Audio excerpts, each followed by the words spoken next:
বিষ্ণু ঈসা ইসলামের চেহারার মতো এরকম চেহারার মানুষ পৃথিবীতে আছে?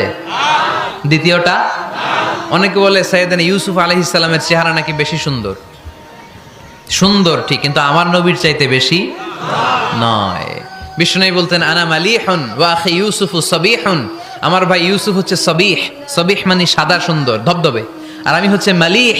মালিহ মানে এসেছে মিলহন থেকে, মিলহন মানে লবণ, মানে লাবণ্যময় সুন্দর। আমার ভাই ইউসুফ নবী সাদা সুন্দর, আমি লাবণ্যময় সুন্দর। কোনটার দাম বেশি? লাবণ্যময় সুন্দরের দাম বেশি।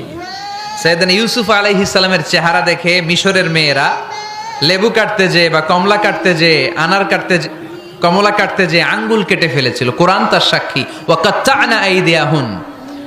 আম্মাজান আয়েশা রাদিয়াল্লাহু তাআলা আনহা যখন এই ঘটনা শুনেছেন, তিনি মিশরের মেয়েদেরকে ডাক দিয়ে বলেছেন, ও মিশরের মেয়েরা, তোমরা ইউসুফ নবীর সৌন্দর্য দেখে লেবু কাটতে যে আঙ্গুল কেটেছ, আমার স্বামী পেয়ারা নবী মুহাম্মদ রাসূলুল্লাহর চেহারা যদি তোমরা দেখতা, তাহলে লেবু কাটতে যে আঙ্গুল নয়, কলিজাটা কেটে টুকরা টুকরা করে দিতা।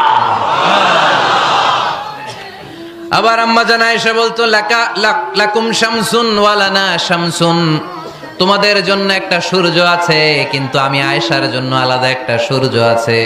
তোমাদের সূর্যটা প্রতিদিন সকালবেলা পূর্ব আকাশে উদিত হয়ে গোটা দুনিয়াটারে আলোকিত করে দেয়, আর আমার সূর্যটার নাম হলো মুহাম্মদ সাল্লাল্লাহু আলাইহি ওয়াসাল্লাম।